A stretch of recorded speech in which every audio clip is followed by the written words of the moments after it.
اور جو بہت سے اہم روٹ ہیں, امپورٹنٹ روٹ ہے, ابھی جو جس کا ذکر کوشچن نمبر 41B میں ہو رہا تھا, یہ پاکستان کا وہ روٹ ہے جو کامیاب ترین روٹ ہے. ابھی تک حکومت اور ریلوے کی منسٹری وہ فیسیلیٹیٹ کرنے میں کامیاب نہیں ہو سکی. بڑی اہم بات کی, یہ ہسٹوریکل روٹ بھی ہے, اور میں سمجھتا ہوں یہ پاکستان کے لیے اور پاکستان ریلوے کے لیے اس روٹ کو چلانا ایک چیلنج بھی ہے. اگر یہ چل جائے historically tourism point of view ہر حوالے سے یہ بڑا اہم ہے. اگر وسائل ہوں تو اس کو ٹاپ پرائرٹی پہ حکومت کو رکھنا چاہیے, پاکستان ریلوے کو رکھنا چاہیے. Honorable Senator Dilawar Khan Sahab, supplementary sir. Last sir. بسم اللہ الرحمن الرحیم. شکریہ جناب چیئرمین صاحب. میرا ہانریبل منسٹر صاحب سے مؤدبانہ گزارش ہے کہ 27 تاریخ کو جو 598 SRO حکومت نے را میٹیریل کے حوالے سے, سر یہ ریلوے کا بھی سپلیمنٹری, ریلوے کا ہے سر, ریونیو کی بات آ گئی تو میں کہا ریونیو حکومت کا کے حوالے سے کہ حکومت کا ایک امداد ہے جو کہ میں اس کو نشاندہی کر رہا ہوں. اگر وہ بین انہوں نے ہٹا دیا, SRO کا دوسرا SRO اس پر ایشو کروایا, لیکن اس کے انسٹرکشن اسٹیٹ بینک کو جانے چاہیے تاکہ را میٹیریل کے امپورٹرز کو دشواریاں پیدا نہ ہو. اور وہ ریونیو ملک کے لیے ریونیو بڑھ رہی ہے, ملک کا sale tax, federal excise duty وہ ملک کو آئے گا اگر یہ چھوٹے چھوٹے را میٹیریل کا بین ہٹایا گیا. صرف انسٹرکشنز جانے ہیں. جی Honorable Minister for Parliamentary Affairs. بڑی اچھی بات انہوں نے کی ہے, لیکن بڑے افسوس کی بات ہے کہ جب اسٹیٹ بینک کو انڈیپینڈنٹ بنایا گیا تھا اس وقت کو حکومت کو سوچنا چاہیے تھا کہ کیا حکومت اور ہمارے جو فائنینشیل سسٹم ہے اس کے جو ہمارے بینیفٹ سکیں گے. آج جب 1.5% بڑھایا گیا انٹرسٹ ریٹ, تو یہ بہت سی چیزیں ایسی ہیں جو پچھلی حکومت نے بغیر سوچے سمجھے ان اداروں کو فری ہینڈ دیا جن کا ڈائریکٹلی ایفیکٹ جو ہے ہمارے بزنس کمیونٹی اور پلس ہمارے بینکنگ سسٹم پہ آئے. تو یہ بنیادی چیز ہے کہ اب دوبارہ اس کو ری وزٹ کرنا چاہیے. سیکرٹری صاحب اس کو آپ اسٹیٹ بینک کے گورنر کو بھجوا دیں, ان کا پوائنٹ آف ویو ان سے رپورٹ لے لیں سیکرٹری فائنانس کے تھرو. کوسچن اور جی لیو اپلیکیشن. سینیٹر پروفیسر ساجد میر صاحب نے بیرون ملک ہونے کے بنا پر مورخہ 30 مئی تا 3 جون کے لیے ایوان سے رخصت کی درخواست کی ہے. کیا درخواست منظور ہے؟ نہیں ہے. پروفیسر ساجد میر آپ کو چھوڑے گا نہیں, منظور ہے جی. سینیٹر مولانا عبد الغفور حیدری صاحب نے بیرون ملک ہونے کے بنا پر مورخہ 30 تا 7 جون کے لیے 30 مئی تا 7 جون کے لیے ایوان سے رخصت کی درخواست کی ہے. کیا درخواست منظور ہے؟ صحیح منظور ہے. سینیٹر سیف اللہ ابڑو صاحب نے بیرون ملک ہونے کے بنا پر مورخہ 23 تا 27 مئی اجلاس میں شرکت نہیں کر سکے تھے, اس لیے انہوں نے ان تاریخوں کے لیے ایوان سے رخصت کی درخواست کی. کیا درخواست منظور ہے؟ منظور ہے جی. سینیٹر میاں رضا ربانی صاحب نے بعض نجی مصروفیات کے بنا پر مورخہ 30 مئی کو اجلاس میں شرکت نہیں کر سکے تھے, اس لیے انہوں نے اس تاریخ کے لیے ایوان سے رخصت کی درخواست کی. کیا درخواست منظور ہے؟ منظور ہے. سینیٹر منظور احمد کھاکڑ صاحب نے بعض نجی مصروفیات کے بنا پر مورخہ 23, 24 اور 27 مئی کو اجلاس میں شرکت نہیں کر سکے تھے, اس لیے انہوں نے ان تاریخوں کے لیے ایوان سے رخصت کی درخواست کی. کیا درخواست منظور ہے؟ منظور ہے جی. سینیٹر پروفیسر ڈاکٹر مہر تاج روحانی صاحبہ نے بعض نجی مصروفیات کے بنا پر مورخہ 23 تا 27 مئی اجلاس میں شرکت نہیں کر سکی تھی, اس لیے انہوں نے اس تاریخوں کے لیے ایوان سے رخصت کی درخواست کی. کیا درخواست منظور ہے؟ منظور ہے. آنریبل سینیٹر لیاقت خان ترکی صاحب نے بعض نجی مصروفیات کے بنا پر مورخہ 30 مئی کو اجلاس میں شرکت نہیں کر سکے تھے, اس لیے انہوں نے ان تاریخوں کے لیے ایوان سے رخصت کی درخواست کی ہے. کیا ان کی درخواست آپ کو بالخصوص منظور ہے؟ آپ کیوں کھڑے ہیں سر؟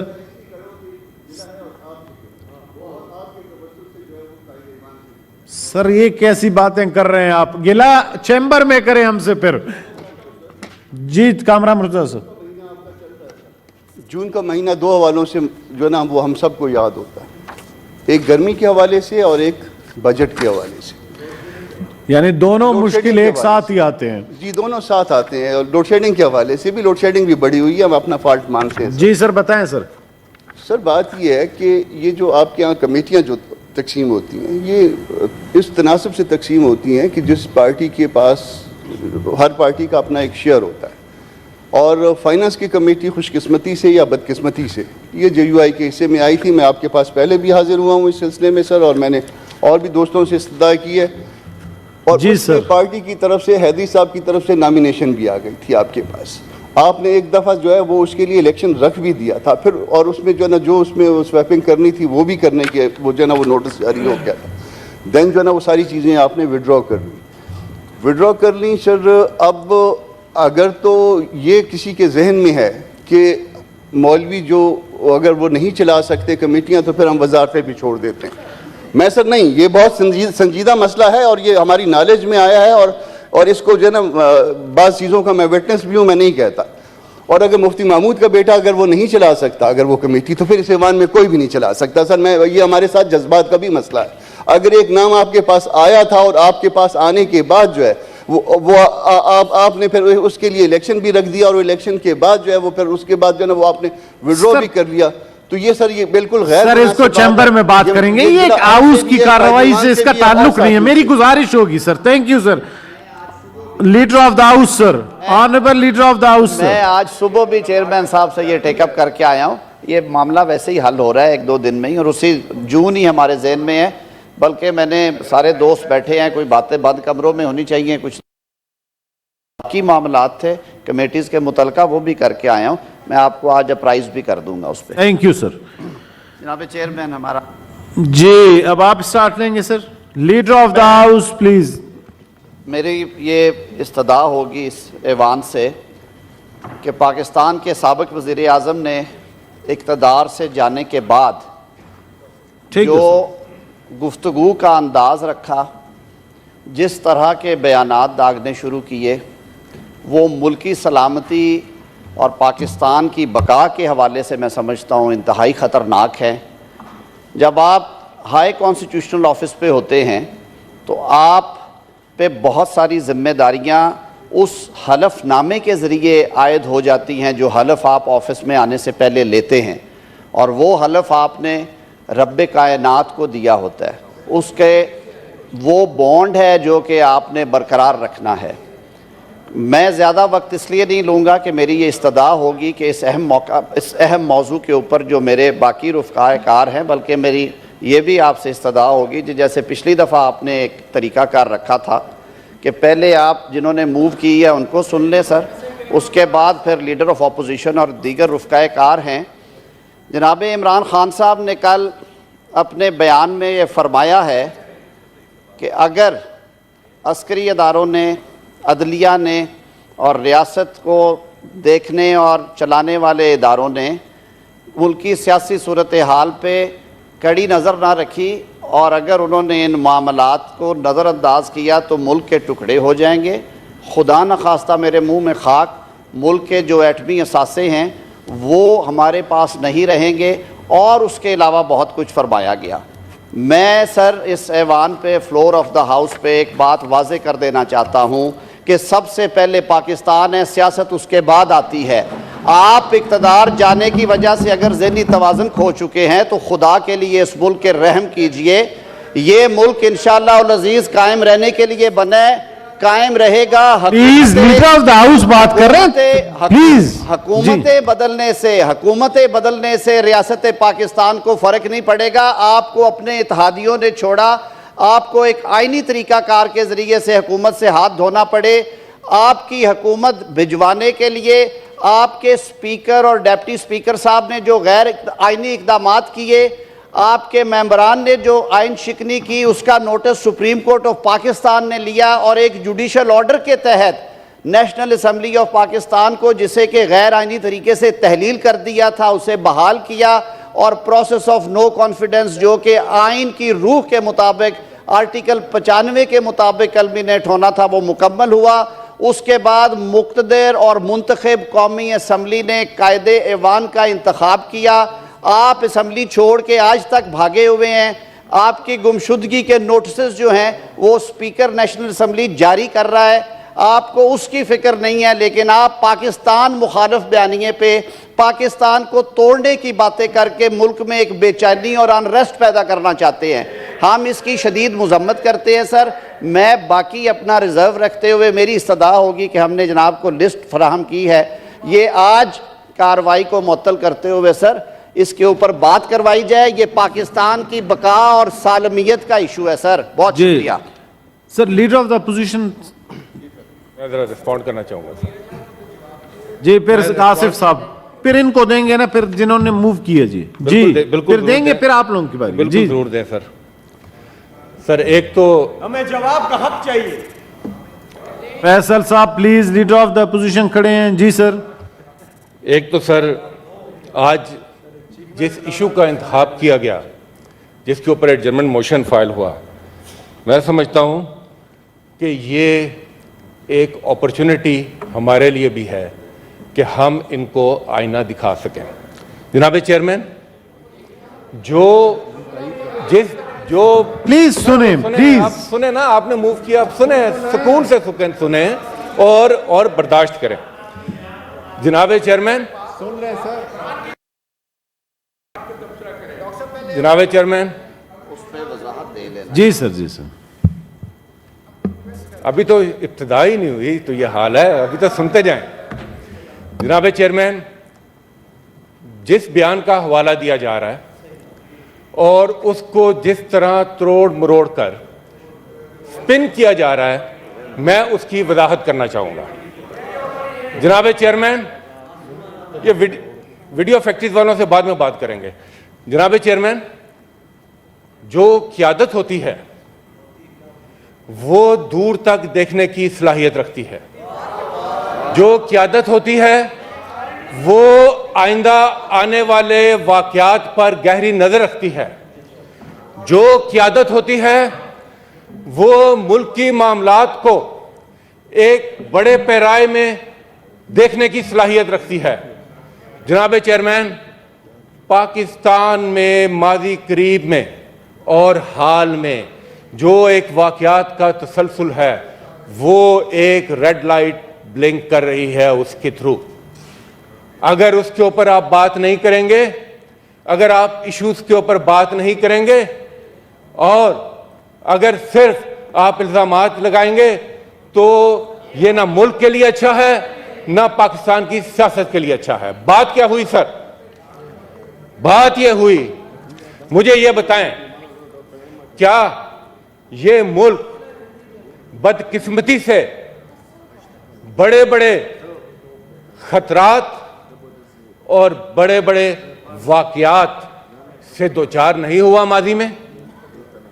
کیا ہم اپنے تاریخ سے نظر چرا سکتے ہیں؟ کیا ہمیں اپنے ماضی سے سبق سیکھنا ہے کہ نہیں, اور اس کے تھرو ہمیں ایک نئے طریقے سے آگے بڑھنا ہے کہ نہیں؟ جناب چیئرمین, عمران خان نے انہی خطرات کی نشاندہی کی, عمران خان نے انہی رویوں کی طرف نشاندہی کی. جب ایک اکثریت کو ایک سائفر کے آنے کے بعد دیکھتے دیکھتے اقلیت میں تبدیل کر دیا گیا. سٹیپ نمبر 1 ہے یہ, جب عوام کے دیے ہوئے مینڈیٹ کے ساتھ یہ کھلواڑ ہوا نیشنل اسمبلی کے اندر. سٹیپ نمبر 2, جناب چیئرمین میں ایک بات واضح کرتا چلوں کہ یہ بھی عمران خان کا بیان ہے کہ پاکستان کی فوج میری جان سے بھی زیادہ ضروری ہے. وہ بھی بیان اٹھا کر دیکھ لیں, یہ بھی عمران خان کا بیان ہے. اور یہ بھی ایک حقیقت ہے, کہ پاکستان کی سلامتی کے لیے, پاکستان کی سیکیورٹی کے لیے, پاکستان کی مضبوطی کے لیے مضبوط افواج, مضبوط ادارے ناگزیر ہیں. جناب اب اگلا سوال, ان اداروں کی مضبوطی کے لیے کیا چاہیے؟ ان اداروں کی مضبوطی ڈیپینڈ کرتی ہے ایک مضبوط معیشت کے اوپر.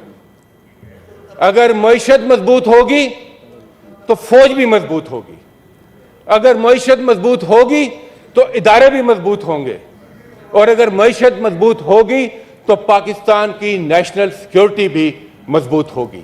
یہ ہے وہ بنیادی نقطہ جس کی طرف نشاندہی کی عمران خان نے. جناب چیئرمین، معیشت کے ساتھ ملک کی سلامتی سے جڑا ہوا دوسرا جو ایشو ہے وہ ایک آزاد خارجہ پالیسی ہے. اگر آپ ایک آزاد خارجہ پالیسی جو صرف اور صرف پاکستان اور پاکستان کے عوام کے مفادات کے اوپر مبنی ہو وہ رکھیں گے تو ملک بھی مضبوط ہوگا، فوج بھی مضبوط ہوگی، ادارے بھی مضبوط ہوں گے. اب آپ دیکھیں، سٹیپ 1 میں نے آپ کو بتا دیا کہ جب ایک کہیں جو بھی کہیں ایک اکثریت کو لوٹوں کے تھرو، کوئرژن کے تھرو راتوں رات اقلیت میں بدلا گیا. سٹیپ نمبر 2 کیا ہوگا؟ سٹیپ نمبر 2 کہ جو آزاد خارجہ پالیسی کے بجائے اپنی خارجہ پالیسی اور اپنی معیشت دونوں کو جو غیر ملکی سامراج ہے اس کی جھولی میں ڈال دیا گیا. اور میں اس کا پروف دوں گا آپ کو. جناب چیئرمین، امریکہ کی خوشنودی میں آج یہ آخری حد تک جانے کو تیار ہے. دوسرا، اسرائیل کے ساتھ روابط بڑھائے جا رہے ہیں. اسی فلور پر اس کی نشاندہی ہوئی. وہاں روابط بڑھائے جا رہے ہیں، منہ سے کہتے ہیں مگر کرتے کچھ اور ہیں، جس کو یہ بیک ڈور ڈپلومیسی کہتے ہیں. کہ آج تک یہ نہیں بتا سکے کہ کس طرح پاکستانی پاسپورٹ کے اوپر حکومت کی مرضی کے بغیر آپ اسرائیل کا دورہ بھی کریں، واپس بھی آئیں، کس طرح آپ جا سکتے ہیں. یہ سارے، یہ نمبر 2 اسرائیل کے ساتھ روابط بڑھائے جا رہے ہیں. اور سٹیپ نمبر 3 اور اسی کا تیسرا جز سنیں سر، اب سنتے جائیں سر. تیسرا جز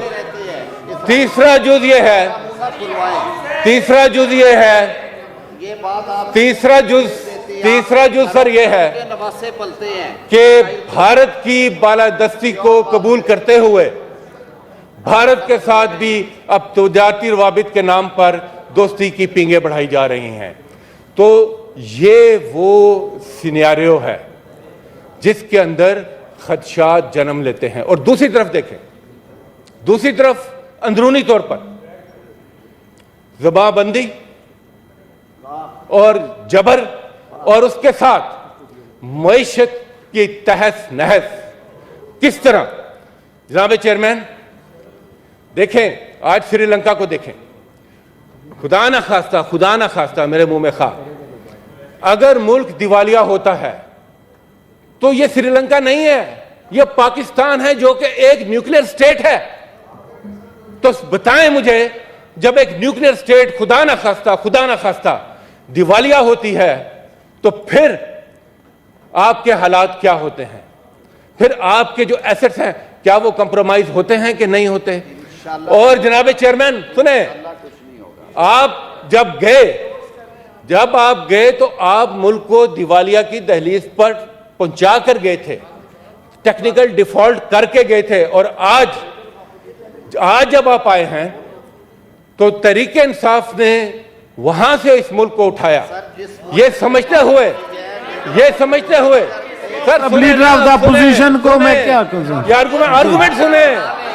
بہرحال صاحب ایک منٹ، ابھی اس کے بعد بات آپ لوگوں نے کرنی ہے. وہاں سے اٹھایا اور اس معیشت کو 2 سال لگاتار 2 سال اس معیشت کو لگاتار 2 سال 5.5 سے اوپر کی گروتھ کر کے دکھائی. آپ کے اپنے اداروں نے ان فگرز کو قبول کیا. تو ہم تو جانتے ہیں کہ اگر ملک کے دفاع کو مضبوط کرنا ہے، ملک کی افواج کو مضبوط کرنا ہے، اس ملک کو مضبوط کرنا ہے تو اس کی کنجی مضبوط معیشت کے اندر ہے، اس کی کنجی آزاد خارجہ پالیسی کے اندر ہے، اور اس کی کنجی عوام کو ان کے حقوق دینے پر ہے، نہ جبر سے نہ تشدد سے.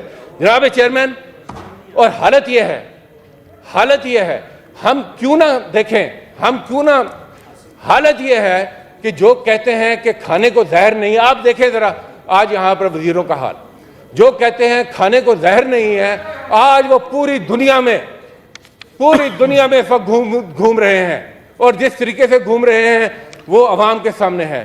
جناب چیئرمین جو شخص معیشت کا ذمہ دار ہے، آج یہ بھی نہیں سمجھ آتی کہ وزیر خزانہ اول کون ہے، وزیر خزانہ دوم کون ہے، یہ بھی سمجھ نہیں آتی وزیر اعظم اول کون ہے۔ جناب چیئرمین یہ کنفیوژن ہے جس میں آپ فیصلے کرنے کی پوزیشن میں اس وقت نہیں ہیں۔ آپ نے ثابت کیا جناب چیئرمین، ذرا معیشت کے جو حل پیش کرتے ہیں اس پر نظر دوڑا لیں۔ آٹا مہنگا ہوتا ہے تو کہتے ہیں کپڑے بیچ دیں گے۔ جناب چیئرمین ڈیزل مہنگا کرتے ہیں، 30 روپے ڈیزل مہنگا کرتے ہیں، اور آج کہتے ہیں، اور اس 30 روپے پر کسان سراپا احتجاج ہوتا ہے کہ میرا کٹائی کا وقت ہے، نہ مجھے ڈیزل مل رہا ہے، نہ وہ صحیح پیسوں میں مل رہا ہے، اور وزیر خزانہ فرماتے ہیں کہ یہ تو امیروں کے لیے ہے، یہ تو امیروں کے استعمال کے لیے ڈیزل ہے۔ جناب چیئرمین، میں آخر میں میں یہ بات کروں گا سر کہ عمران خان نے جس خدشے کا اظہار کیا، چاہیے تو یہ کہ اس خدشے کو دیکھیں، اپنے ہاؤس کو آرڈر میں کریں۔ اس پاکستان کی مضبوطی ہم سب کی ذمہ داری ہے، اور پاکستان کی مضبوطی، پاکستان کے وقار کے لیے ہم کسی قربانی سے دریغ نہیں کرنا چاہتے، کسی قربانی سے دریغ نہیں کریں گے، اور اس کے لیے جو بھی قربانی دینی پڑے ہم وہ قربانی دیتے بھی آئے ہیں، وہ ہم قربانی دیں گے بھی۔ اور آخری لفظ سر، آخری لفظ، مجھے حیرت اس بات پر ہے، آج جو فوج ادارے، عسکری اداروں کے نام پر سینہ کو بھی کر رہے ہیں، میں جب ادھر نظر دوڑاتا ہوں تو یقین مانیے حیرت ہوتی ہے کہ جب مجھے وہاں میمو گیٹ والے چہرے نظر آتے ہیں، جب مجھے وہاں ڈان لیکس والے چہرے نظر آتے ہیں، جب مجھے وہ لوگ نظر آتے ہیں جنہوں نے کہا تھا کہ ہم پاکستان بنانے کے جرم میں شریک نہیں، شکر الحمدللہ، جب مجھے وہ نظر آتے ہیں، وہ بھی یہاں پر بیٹھے ہوئے ہیں جو کہتے تھے کہ وردی کے دہشت گردی کے پیچھے وردی ہے۔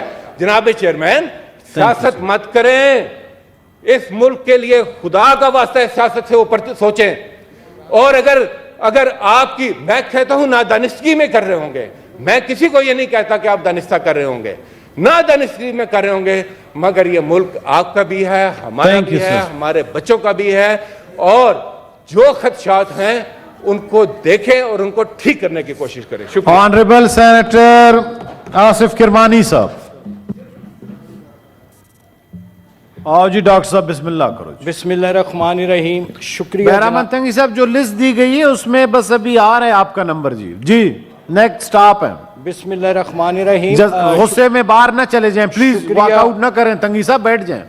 جی مجھے اجازت ہے جی جی۔ بسم اللہ الرحمن الرحیم۔ شکریہ جناب چیئرمین صاحب۔ میں اپنی جو گزارشات ہیں اس کا آغاز اس شعر سے کرنا چاہتا ہوں۔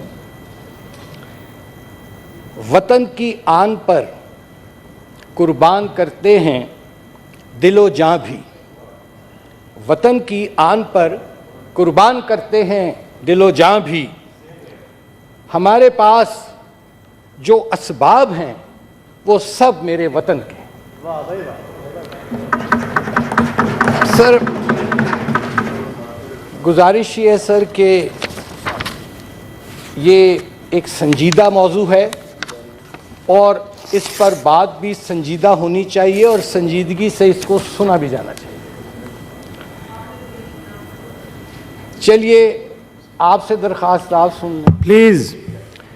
گزارش یہ سر کہ قیام پاکستان کا جب اعلان ہو گیا تو مولانا ابوالکلام آزاد صاحب، جو کہ ظاہر ہے پاکستان کے قیام کے مخالف تھے اور وہ ظاہر ہے ہر ایک اپنا رائٹ تھا، تو جب پاکستان کے قیام کا اعلان ہو گیا تو ان کے جو فالوورز تھے کچھ، وہ ان کے پاس حاضر ہوئے، مولانا ابوالکلام آزاد کے پاس، اور انہیں جا کر انہوں نے کہا کہ کیا حکم ہے ہمارے لیے، and this is on the record in the history's book, جو پاکستان موومنٹ کی کتابیں اس میں لکھا ہے، یہ بزرگوں نے بتایا تو مولانا ابوالکلام آزاد نے اپنے ان فالوورز کو کہا کہ آپ پاکستان چلے جائیے.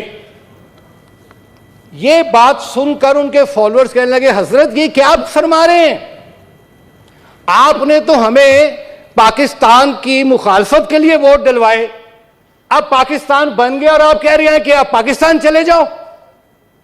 اس پر ایک بڑی تاریخی بات سر مولانا ابوالکلام آزاد نے کہی. ان کی سیاست سے اختلاف کرتے ہیں ہم مسلم لیگی نسل کے لوگ ہیں, لیکن بہرحال وہ ایک بڑا آدمی تھا مولانا ابوالکلام آزاد. انہوں نے کہا کہ میں تمہیں اس لیے کہہ رہا ہوں کہ پاکستان چلے جاؤ کہ پاکستان کو بنانا بقول آزاد کے ہم اس کے مخالف تھے, پاکستان نہیں بننا چاہیے تھا, یہ مولانا ابوالکلام آزاد کہہ رہے ہیں. لیکن اب پاکستان بن گیا ہے, آپ کا فرض ہے کہ اب جائیے اور اس کو مضبوط کیجیے. میں رات کو لیٹ نائٹ سر جب یہ چلا عمران خان صاحب کا بیان, یقین مانے سر آنیسٹ ٹو اللہ مجھے رات ساری میں بہت ڈسٹرب رہا اور مجھے نیند نہیں آئی. گزارش یہ ہے سر کہ ایک ایسا شخص جو تمام کریڈٹ لیتا ہے اپنی فتوحات کا پاکستان سے, جن کے ریکارڈ پر بیانات موجود ہیں کہ جی میں بڑا خوش قسمت ہوں کہ میں ایک آزاد پاکستان میں پیدا ہوا اور میرے والدین یعنی ان کے والدین ان کو کہا کرتے تھے کہ وہ ایک غلام ہندوستان میں پیدا ہوئے تھے. لیکن جو رات انہوں نے باتیں کی کہ جی پاکستان کے 3 ٹکڑے ہو جائیں گے, پیشین گوئیاں انہوں نے کی, پاکستان کی فوج تباہ ہو جائے گی اور ہمارے ایٹمی اثاثے ہم سے چھین لیے جائیں گے. میں سمجھا کہ یہ نریندر مودی کی کوئی بیان کو کوٹ کر رہے ہیں کہ یہ نریندر مودی بات کر رہا ہے, یہ پاکستان تحریک انصاف کا چیئرمین یا سابق وزیر اعظم نہیں ہو سکتا. لیکن میرا یہ جو شک تھا وہ یقین میں بدل گیا کہ جب بار بار ساری رات ٹی وی پر ان کا یہ ایک اینٹی پاکستان نیریٹو اور بیانیہ چلتا رہا. جی میں آتا ہوں. میں سمجھتا ہوں سر کہ یہ ایک انتہائی غیر ذمہ دارانہ نہیں, اور میں آپ کو صرف تھوڑا سا عرض کرنا چاہتا ہوں, صرف 1-2 منٹ لوں گا کیونکہ میرا دل غمگین ہے کہ 2014 سے جس قسم کی سیاست کا, میری بہن آپ مہربانی فرما لیں اگر ادھر ڈاکٹر صاحب ادھر بات کریں پلیز. آپ میں گفتگو جون سی ہے نا ہم تو بڑے تحمل سے سن رہے ہیں, ان کی irrelevant گفتگو سنی ہے ہم نے, پلیز. یہ کیا بات ہوئی؟ جی ڈاکٹر صاحب گزارش یہ کہ 2000 میں نے کبھی آوازیں نہیں کسے. جی ڈاکٹر صاحب پلیز آپ سینیٹر صاحب پلیز سن لیں. جی چیئرمین صاحب ہاؤس کو آرڈر میں کریں گے تو میں بات کروں گا. جی آرڈر ہے جی پلیز. تو گزارش یہ ہے سر کہ یہ وہی لوگ ہیں جنہوں نے 2014 میں یہاں قبریں کھودی تھیں, یہاں کفن پوش انہوں نے مظاہرے کیے تھے, پی ٹی وی پر حملے کیے تھے, ریاستی چینل پر حملے کیے تھے, سپریم کورٹ پر گندی شلواریں لٹکائی تھیں اور کیا کیا نہیں کیا. اور دوسری بات گزارش یہ سر کہ پھر کہا کہ یہ حکومت کی تبدیلی جو ہے اس سے بہتر تھا کہ اس پر ملک پر ایٹم بم گرا دیا جاتا. یہ ذرا حب الوطنی کا ذرا معیار دیکھیے. اور پھر اس کے بعد اب حال ہی میں خونی مارچ ہوا, اس کا کیا مقصد تھا؟ اور عمران خان صاحب خود ریکارڈ پر موجود ہے ان کا یہ بیان کہ جناب میرے اس خونی مارچ میں مسلح اور اسلحہ بردار لوگ بھی موجود تھے. میننگ بائی کہ یہ پاکستان میں انارکی, انریسٹ, افراتفری پیدا کرنا چاہتے ہیں اور پاکستان کو غیر مستحکم کرنا چاہتے ہیں, اور اپنی ساری ان کی جو 2014 سے کاوشیں تھی اس کو کل کا ان کا جو بیان تھا اس پر انہوں نے مہر تصدیق کر دی پکڑ کے. اور میں سمجھتا ہوں سر کہ اس کا عدالت عظمیٰ کو بھی نوٹس لینا چاہیے, اداروں کو نوٹس لینا چاہیے, چونکہ یہ پاکستان کسی ایک شخص کی خواہش پر نہیں چلایا جا سکتا. اینڈ لاسٹلی سر دوسری بات یہ ہے کہ میں نے پھر اسٹڈی بھی کیا تھوڑا سا, یہاں بھی کوئی ڈاکٹر صاحبان بیٹھے ہوں گے ضرور, I am a medical doctor by medical profession میرا ہے, تو میں نے کہا یہ مسئلہ کیا ہے, صبح کچھ, دوپہر کچھ, شام کچھ, تو وہ میں نے دیکھا, میں اس نتیجے پہ پہنچا, اور مجھے یہ شک ہے, میرا پروویژنل ڈائگنوزس ہے, یہ پروویژنل ڈائگنوزس ہے کہ یہ ایک بائی پولر ڈس آرڈر ہے. بائی پولر ڈس آرڈر ہوتا ہے کہ کبھی انسان چوہے صاحب سر آپ اپنی ٹرم پہ بات کریں گے. میڈیکل ٹرم ہے یہ میڈیکل ٹرم ہے, یہ میڈیکل ٹرم ہے. یہ بائی پولر ڈس آرڈر جو ہے, اس میں ڈپریشن, مینیا اور موڈ سوئنگز ہوتے ہیں, اور مریض کو پتہ نہیں چلتا وہ کیا کہہ رہا ہے. میں تو آپ کی فیور میں بات کر رہا ہوں کہ علاج کی ضرورت ہے. وہ سائیکائٹری میں پلیز آرڈر سنیں ڈاکٹر صاحب کو. جی سائیکائٹری میں ایسے مریضوں کو یہاں بجلی کے جھٹکے دیے جاتے ہیں. کمال کر رہے ہیں, پلیز ایسے الفاظ استعمال نہ کریں ڈاکٹر صاحب, پلیز. ڈاکٹر صاحب تھینک یو سر. آخری 9 منٹ ہو گئے ڈاکٹر صاحب. ہو گئے ختم. آخری بات سر, اور دوسرا سر کہ میں قائد اعظم کو یہاں کوٹ کرنا چاہوں گا, اور عمران خان صاحب سنیں جی, قائد اعظم صاحب کی بات سنیں جی. اور قائد اعظم کی بات تو سن لو. قائد اعظم نے کہا تھا کہ there is no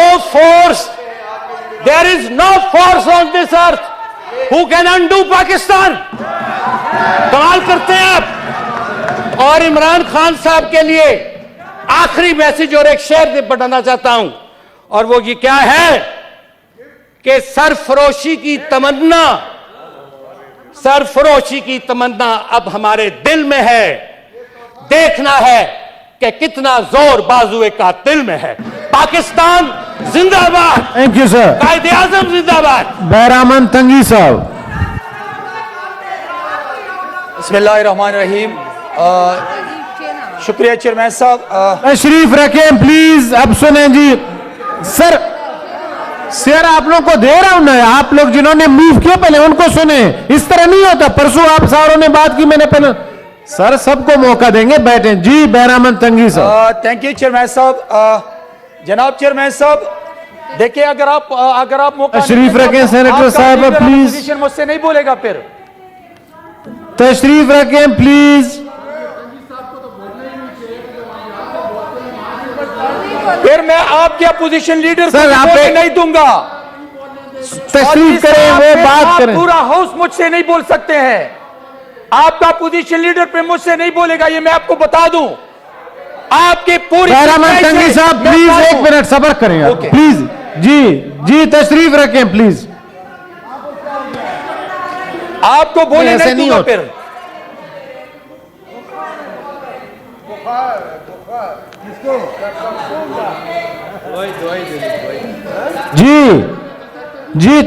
جی تنگی صاحب. بسم اللہ الرحمن الرحیم. تھینک یو چیئرمین صاحب. جناب چیئرمین صاحب, دنیا میں انسان پہ نشیب فراز بھی آتے ہیں جب اس کو اللہ عزت دیتے ہیں. وہ یہ سوچتے ہیں کہ مجھے آپ نے ایک موقع دیا, اور پھر وہ کوشش کرتے ہیں کہ اپنے اس سیٹ سے وہ ڈیلیور کرے. لیکن جب ایک انسان اپنی نااہلی سے, اپنی نالائکی سے, اپنی ہٹ درمی سے, اپنی عزت سے, اپنی انا سے وہ نیچے زمین بوس ہو جاتا ہے, وہ نیچے گر جاتا ہے, تو پھر ان کو اپنی غلطیوں پہ سوچنا چاہیے کہ مجھ سے کہاں غلطی ہو گئی ہے. لیکن میں آپ کو بتا دوں, پھر آپ کا پوزیشن لیڈر مجھ سے نہیں بولے گا. میں آپ سب پہ بھاری ہوں, یہ نوٹ کر لے. آپ کا پورا ہاؤس مجھ سے نہیں بولے گا. پلیز بہرامن تنگی صاحب آپ کسی پہ بھاری نہ ہو جائیں, ادھر بات کریں پلیز. چپ کروا دے ورنہ ادھر بات کوئی کریں. بندہ مجھ سے نہیں بولے گا. ادھر بات کریں. آپ بہت چپ کر بیٹھ جاؤ. بہرامن تنگی صاحب جذبات میں آنے کی ضرورت نہیں ہے, پلیز بات کریں. چیئرمین صاحب آپ بھی یہی باتیں کرتے رہتے ہیں پلیز. جناب چیئرمین صاحب کل جو سلیکٹڈ پرائم منسٹر نے جو سٹیٹمنٹ دی ہے ایسا لگ رہا ہے جناب چیئرمین صاحب ایکس سلیکٹڈ پرائم منسٹر کی سٹیٹمنٹ سے ایسا لگ رہا ہے کہ یہ غداری کے مترادف ہے اور یہ غداری کے مترادف ہے اور غداری کی سزا آپ کو بھی پتا ہے اس ہاؤس کو بھی پتا ہے کہ ملک سے جس نے غداری کی اس کو سزا دینا چاہیے.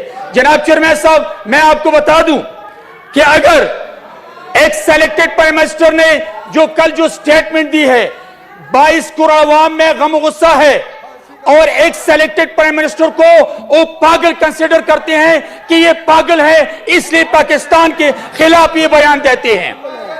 جناب چیئرمین صاحب please order in the house. جناب چیئرمین صاحب ایک سلیکٹڈ پرائم منسٹر نالائق کٹ پتلی پرائم منسٹر نے کل جو سٹیٹمنٹ دی ہے وہ سٹیٹمنٹ اس کی سٹیٹمنٹ نہیں لگ رہا ہے. اس کی سٹیٹمنٹ مودی کے زبان اس کے جو زبان ہے اس کا جو انداز سے ایسا لگ رہا ہے کہ مودی کا زبان بولا جا رہا ہے. ہمیں پتہ ہے پاکستانیوں کو معلوم ہے کہ سلیکٹڈ پرائم منسٹر جب پرائم منسٹر تھے تو اس وقت اس نے الیکشن کے دوران مودی کے بارے میں کہا تھا کہ اگر آپ جیت جائیں تو الیکشن یہ کشمیر ایشوز میں ریزالو کرنے میں آسانی ہوگی.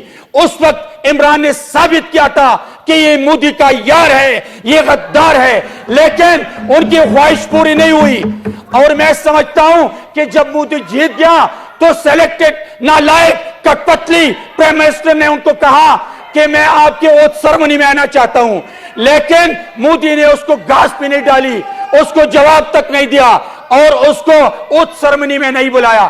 یہ وہی پرائم منسٹر ہے. جناب چیئرمین صاحب کل عمران نے سٹیٹمنٹ دی ہے کہ پاکستان کے ادارے تباہ ہو جائیں گے.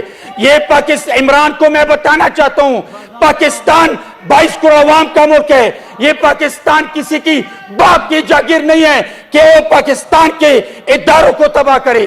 پاکستان کے ادارے پاکستان مضبوط ہاتھوں میں ہے. پاکستان کے ادارے مضبوط ہاتھوں میں ہے. پاکستان کے ادارے تباہ نہیں ہوں گے. ہاں ایک بات ضرور ہے کہ کٹ پتلی پرائم منسٹر کے وقت میں اداروں کو نقصان پہنچا ہے لیکن آج پاکستان کے ادارے سیاستدانوں کے ہاتھ میں ہے. پاکستان کے وفاداروں کے ہاتھ میں ہے. پاکستان کی سیاستدانوں کے ہاتھ میں ہے. یہ ایسا نہیں ہونے دیں گے ہم. جناب چیئرمین صاحب چیئرمین صاحب میں بات کرتا ہوں. چیئرمین صاحب کل سلیکٹڈ نالائق نااہل کٹ پتلی ایکس پرائم منسٹر نے کہا تھا کہ پاکستان کے نیوکلیئر اساسی چھین جائیں گے. میں عمران کو بتانا چاہتا ہوں میں پاگل خان کو بتانا چاہتا ہوں کہ بے شک آپ پرائم منسٹر کے پیچھے پاگل ہیں پاگل ہو چکے ہیں لیکن پاکستان کے نیوکلیئر اساسی مضبوط ہاتھوں میں ہے. پاکستان ایک نیوکلیئر پاور ہے اور انشاءاللہ آپ کی یہ بات ثابت نہیں ہوگی. Thank you sir thank you. Honourable senator Irfan Siddiqui صاحب. چیئرمین صاحب آخری بات. چیئرمین صاحب آخری بات. موور پہلے بات کریں پھر آپ کو سر ابھی 2 منٹ. جی آنریبل سینیٹر عرفان صدیقی صاحب سر.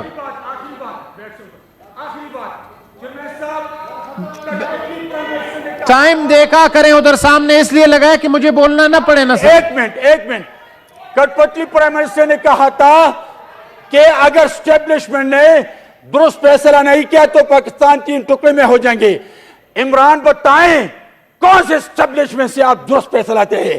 پاکستان کے 22 کروڑ عوام کی لیڈرشپ نے یہ فیصلہ کیا اور آپ کو جمہوری طریقے سے وزیر اعظم ہاؤس سے دیکھ کے نکال دیا. تم پاگل ہو. پاکستان مضبوط ہے یہ ایکسپینڈ کریں please. Thank you Irfan Siddiqui صاحب. ایکسپینڈ کر دیا جی. عرفان صدیقی صاحب ابھی آپ مجھ سے تقریر کریں.